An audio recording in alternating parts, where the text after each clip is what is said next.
नमस्कार, debate live बड़ी बहस मध्य प्रदेश में आपका स्वागत है। मैं हूं आपके साथ कुलेश्वर पांडे। आज बात सिर्फ एक जयंती की नहीं करेंगे बल्कि एक विचार की भी करेंगे। बी.आर. अम्बेडकर एक ऐसा नाम जिसने भारत को संविधान ही नहीं बल्कि समानता, अधिकार और अवसर की सोच दी। सीएम डॉक्टर मोहन यादव कह रहे हैं बाबा साहेब के विचार आज भी राष्ट्र निर्माण की नींव है। वहीं जीतू पटवारी का आरोप है कि संविधान से समझौता हो रहा है। तो सवाल बड़ा है, क्या अम्बेडकर जयंती सम्मान का अवसर है या सियासत का मंच? क्या उनके विचार जमीन पर उतर रहे हैं या सिर्फ भाषणों में सीमित है? आज की चर्चा में इसी पर करेंगे हम चर्चा। सबसे पहले देखिए हमारी ये खास रिपोर्ट।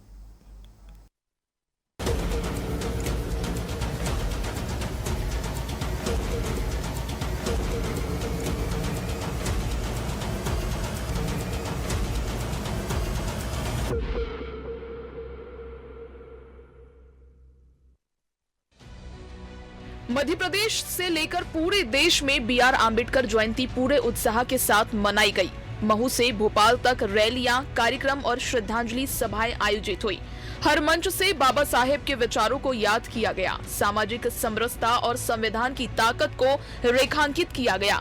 लेकिन इन आयोजनों के बीच एक सवाल भी गूंजता रहा, क्या ये श्रद्धा सिर्फ एक दिन तक सीमित है या साल भर नीतियों और फैसलों में भी नजर आती है? मुख्यमंत्री डॉक्टर मोहन यादव ने बाबा साहेब को लोकतंत्र का शिल्पकार बताते हुए कहा कि संविधान देश की सबसे बड़ी ताकत है। समानता, न्याय और अवसर, इन्हीं सिद्धांतों पर भारत आगे बढ़ रहा है। सरकार का दावा है कि वंचित वर्गों के उत्थान के लिए कई योजनाएं चलाई जा रही है। शिक्षा, रोजगार और सामाजिक सुरक्षा पर फोकस बढ़ाया गया है।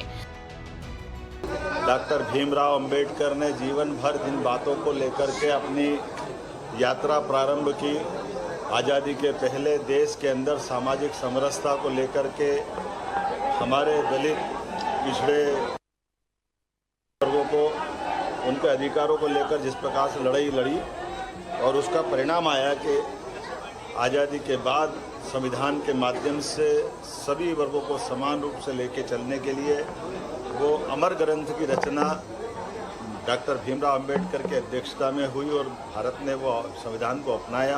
कई प्रकार के कल्याण के कामों में, यहाँ तक कि हिंदू धर्म की दृष्टि से बहनों को उनका अपनी माता पिता की संपत्ति में हक दिलाना या तलाक के समय उनको गुजारा भत्ते का हक देना, ये अंबेडकर जी की दूरदृष्टि थी, जिसके कारण से पूरा देश उनको सदैव स्मरण करता है। वहीं विपक्ष ने सरकार पर सीधा हमला बोला है। जीतू पटवारी ने आरोप लगाया है कि भाजपा अम्बेडकर के नाम का राजनीतिक इस्तेमाल कर रही है। कांग्रेस का कहना है कि संविधान और आरक्षण व्यवस्था पर खतरा पैदा किया जा रहा है और सामाजिक न्याय के मुद्दों को नजरअंदाज किया जा रहा है। विपक्ष सवाल उठा रहा है, क्या सरकार वास्तव में बाबा साहेब के सिद्धांतों पर चल रही है या सिर्फ उनके नाम का सहारा ले रही है? भारतीय जनता पार्टी बाबा साहब का फोटो लगाती है, आयोजन करती है और उनके संविधान से खिलवाड़ करती है। आरक्षण के खिलाफ सवाल उठाती है। आरक्षण किसी को भी दान में नहीं दिया गया, इस संविधान में अधिकार दी। भारतीय जनता पार्टी बाबा साहब का नाम लेकर आयोजन तो करती है, मुख्यमंत्री आ रहे हैं, पर एसटी एससी जो संविधान के मूल दो पिलर है उनके खिलाफ अत्याचार और अनाचार में मध्य प्रदेश नंबर 1 है। ये एनसीआरबी के आंकड़े के। अगर बाबा साहब से आपको प्यार है तो दलितों पर अत्याचार क्यों? ऐसे में सबसे बड़ा सवाल यही है, क्या अम्बेडकर की विरासत राजनीति से ऊपर उठ पाएगी या हर साल इसी बहस में उलझी रहेगी? बी.आर. अम्बेडकर के विचार क्या किताबों और भाषणों तक रहेंगे या सच में नीति और नियत का हिस्सा बनेंगे?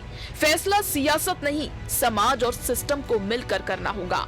Bureau report, TV 24।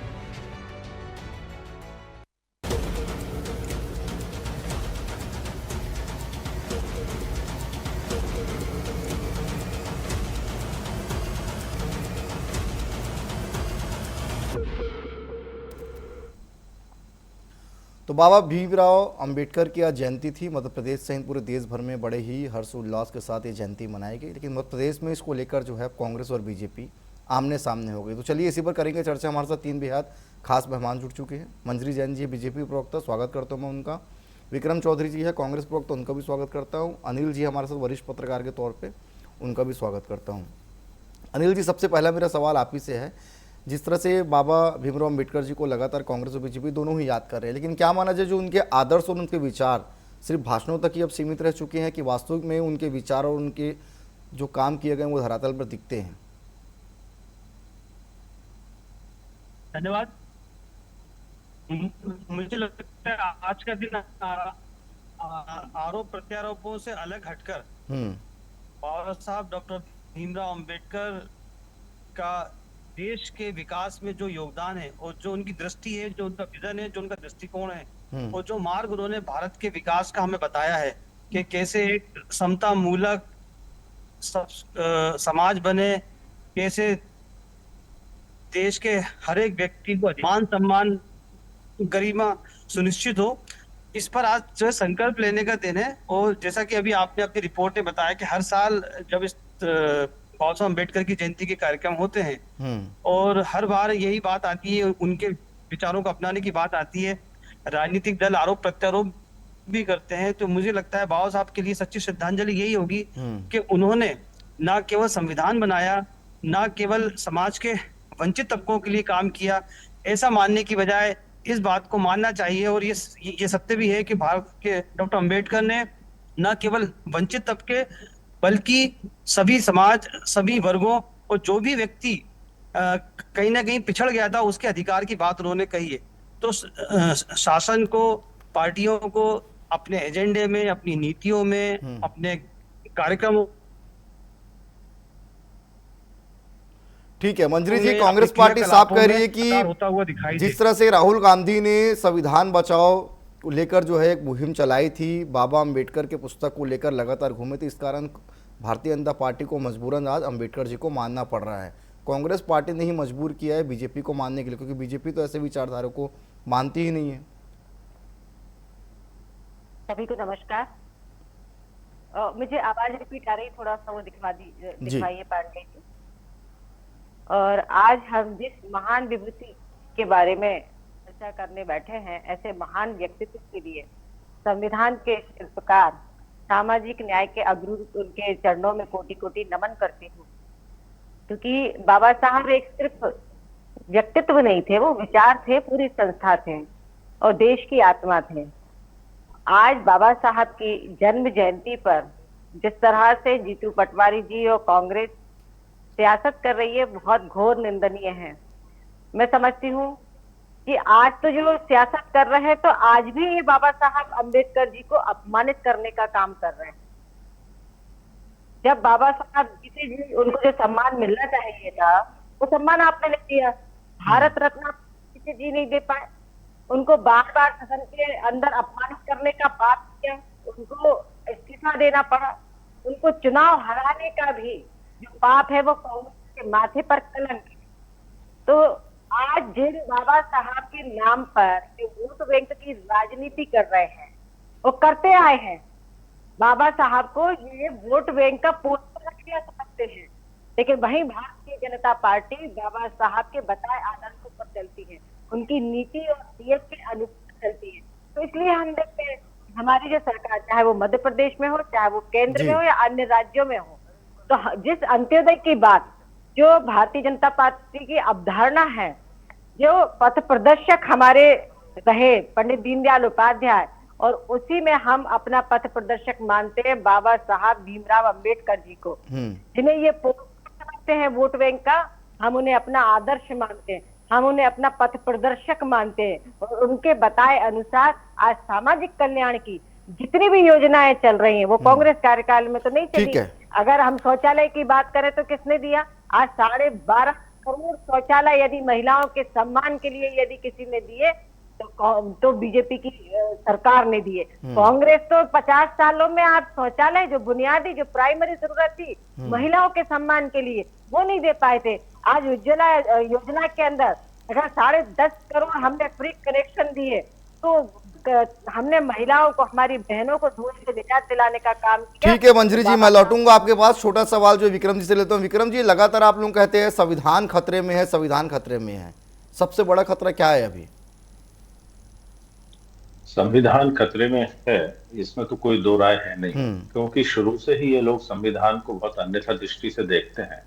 इनकी पुस्तक तो मनुस्मृति है और मनुस्मृति के आधार पर ही ये जो है श्रेणीकरण युक्त जो है समाज बनाना चाहते हैं। इस संदर्भ में बाबा साहब ने स्पष्ट कहा था कि हिंदू राष्ट्र जैसी कोई भी अवधारणा जो है वो भारत के लिए सबसे बड़ी आपदा साबित होगी, क्योंकि हिंदू समाज जो है वो श्रेणीकरण पर ही आधारित है और जाति ही उसकी पहचान है। जबकि बाबा साहब ने इस पूरे समाज का रिकंस्ट्रक्शन किया था, इसको पुनर्संरचित किया था, और उन्होंने वर्ग, क्लास या जातियों के आधार पर नहीं, उन्होंने अपने संविधान का जो नींव का पत्थर जो पहला डाला वो ये था कि 1 पर्सन 1 वैल्यू, यानी एक आदमी की एक ही वैल्यू होगी। ये जो बात उनकी थी उसको आज जो भाजपा है भिन्न भिन्न तरीकों से कुचलने की कोशिश कर रही है। आप देखिए मंजरी जी जब बोल रही थी तो उनकी सोच जो है शौचालय से ऊपर नहीं उठ पाई। हमें खुशी इस बात की होती कि 20 साल की इस भाजपा की सरकार यदि 2 लाख बैकलॉग के पद है वो भर देती, तब हम ये मानते कि हाँ ये बाबा साहब के लोगों के प्रति सच मायनों में ईमानदार हैं। आज मुझे बताइए कि 20 साल हो गए, मैं अन्य पदों की तो बात कर नहीं रहा, अन्य रिक्तियों की तो मैं बात कर नहीं रहा, लेकिन जो अनुसूचित जाति और जनजाति के लिए जो 2 लाख पद अभी भी खाली पड़े हैं, तो ये शौचालय का रास्ता ना दिखा के हमारे लोगों को ऑफिस का, कार्यालय का और तरक्की का रास्ता दिखाएं। एक बात। दूसरी बात यह है कि जिस तरीके से केंद्र सरकार ने जो संघवाद, जो हमारा जो फेडरल स्ट्रक्चर है उसको पूरी तरीके से मटिया मैट कर दिया है, उसी की वजह है कि आज मध्य प्रदेश जैसा जो राज्य है 5 लाख करोड़ के कर्ज में है। जो हमको जीएसटी का कंपनसेशन है, जो वित्त आयोग की सिफारिशें हैं, इन सब चीजों के आधार पर जो संविधान ने केंद्र और राज्यों के संबंधों को पुनर्भाषित किया था आजादी के बाद, उसके पहले दूसरी परिभाषाएं होती थी, तो इन लोगों ने उस चीज को भी पूरा मटिया मैट कर दिया है। आज जिस तरीके से संसाधनों का वितरण समान तौर पर सभी राज्यों को होना चाहिए था, वो नहीं हो रहा है, जो संविधान की मूल भावना है। इसके अलावा जो रिप्रेजेंटेशन है, अब जैसे ये बार बार महिला, अभी सारे लोगों ने एक इवेंट चला रखा है कि महिला सशक्ति वंदनाकरण योजना जो कौन सी अधिनियम लेके आए हैं, लेकिन हमारा उसमें ये चिंता का विषय ये है, ठीक है विक्रम जी, को 33% आरक्षण दे रहे हैं। ठीक है विक्रम जी, मैं लौटूंगा आपके पास। छोटा सवाल जो है मैं अनिल जी से ले लेता हूं, फिर मैं आपके पास फिर लौटूंगा। अनिल जी, श्रद्धा के नाम पर सियासत या सियासत के बीच श्रद्धा हो रही है बाबा अम्बेडकर जी के नाम को लेकर, आप कैसे देख रहे हैं मध्य प्रदेश में इसको?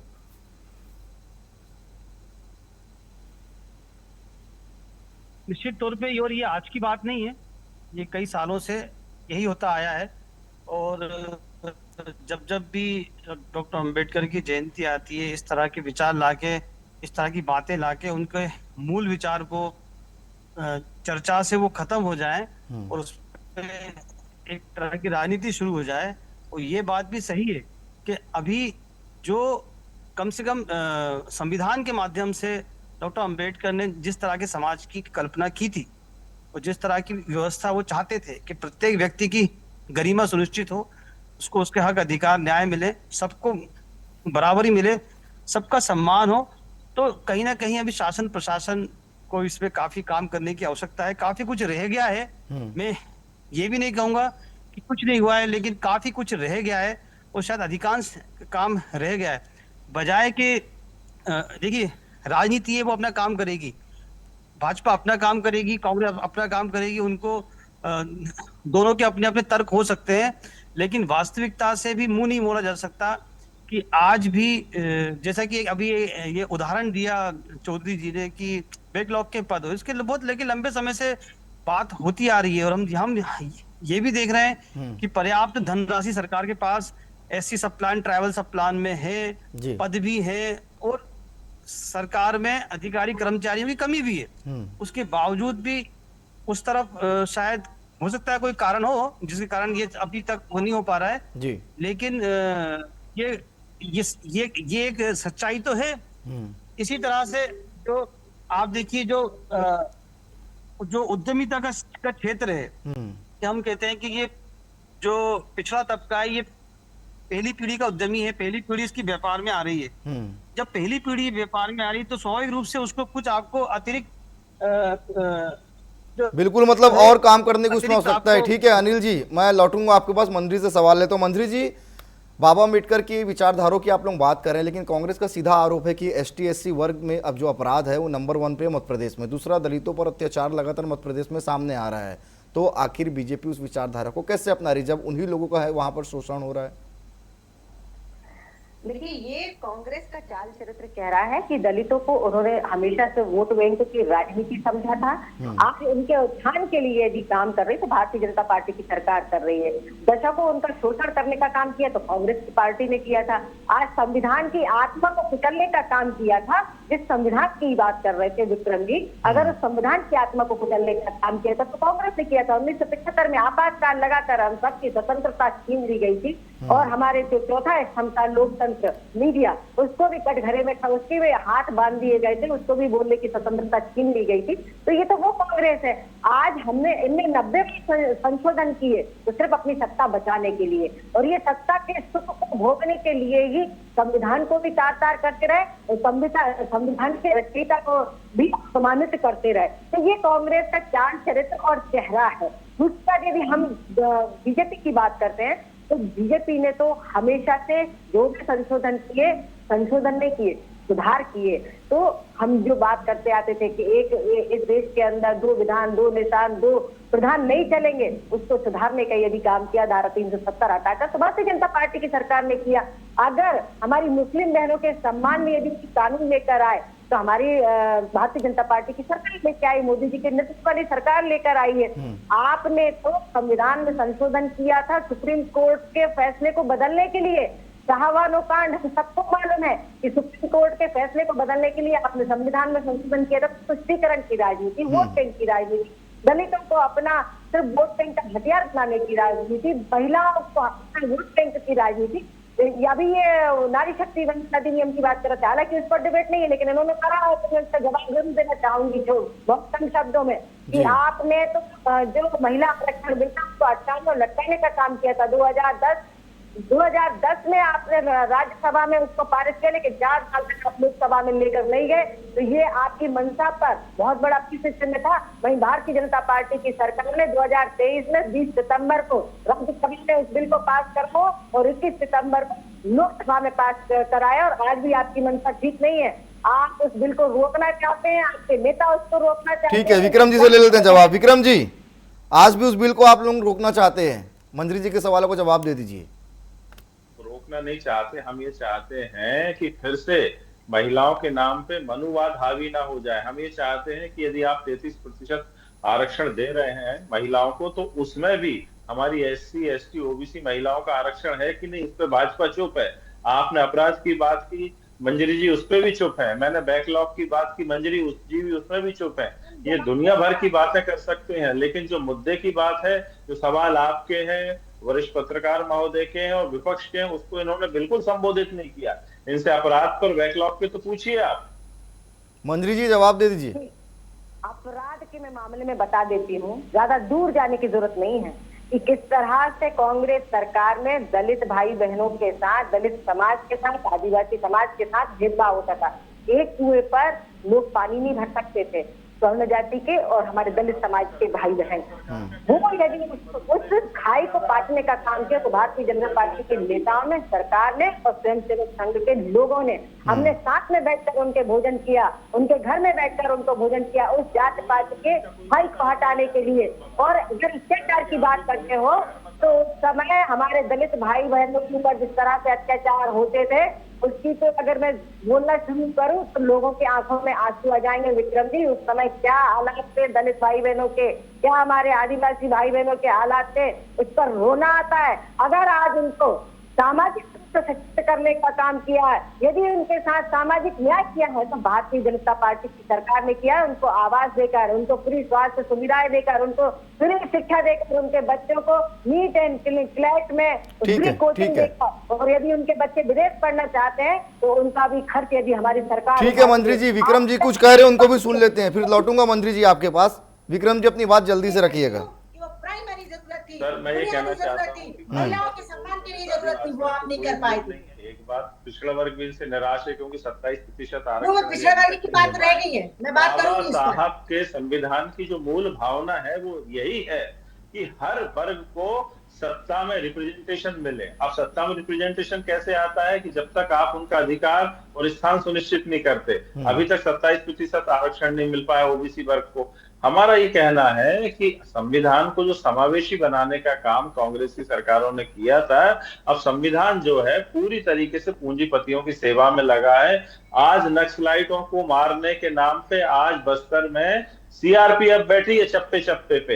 हजारों एकड़ जंगल सीआरपीएफ की निगरानी में काटे जा रहे हैं। आप मुझे बताइए कि आज जो उनकी जंगल जमीन से आप विस्थापित कर आऊंगा मैं रहे मंजरी जी हैं, आपके तो क्या आदिवासी आज 50 रुपए लीटर पानी शहरों में आके पिएगा क्या? ना उनके पास जमीन बची, ना जंगल बचा, ना जल बचा है।